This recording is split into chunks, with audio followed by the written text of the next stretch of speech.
Alright, so in this quick video, we're going to cover a few of the things you should be aware of before setting up your email campaigns. So first, here are the things the CRM will do for you. The first is warming up your email domain.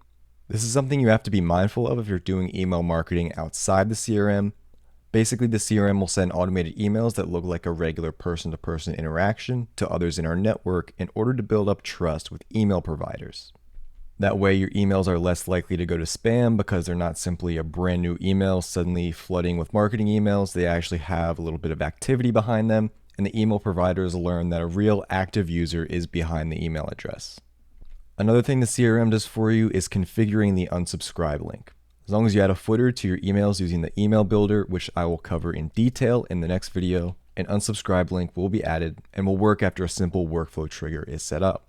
I wouldn't attempt to remove the unsubscribe link as it is required in some areas of the world and also helps filter out uninterested leads who could report your emails as spam. So now let's cover a few basic preparations you should do before setting up your campaigns. The first is to verify any previous email lists you might be importing to the CRM. There are plenty of email verification tools available online, so if you just Google email verification service, you'll find one that can verify the emails you have are still valid.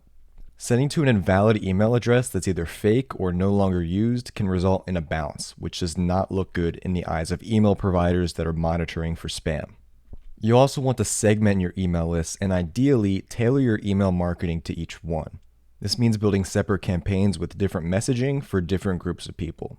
For example, in real estate, that could be buyers versus sellers, or in general, something like past clients versus remarketing prospects versus brand new cold leads. So if you're importing these leads from a past CRM, you could select the different groups and export them individually, or take an existing CSV file and separate them if you know which groups are which. Of course, this requires that you have enough emails to make marketing to each individual group worthwhile, so if you only have a few dozen emails, then it might be better to just make one broad email campaign for all of those people. Lastly, make sure your email address itself is welcoming.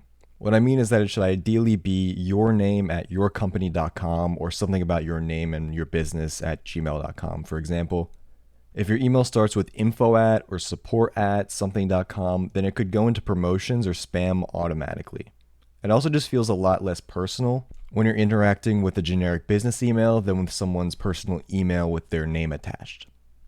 Alright, so these were some of the preparations you should keep in mind before starting your email marketing campaigns. In the next video, I'll show you exactly how to configure them in the CRM to get your email campaigns up and running.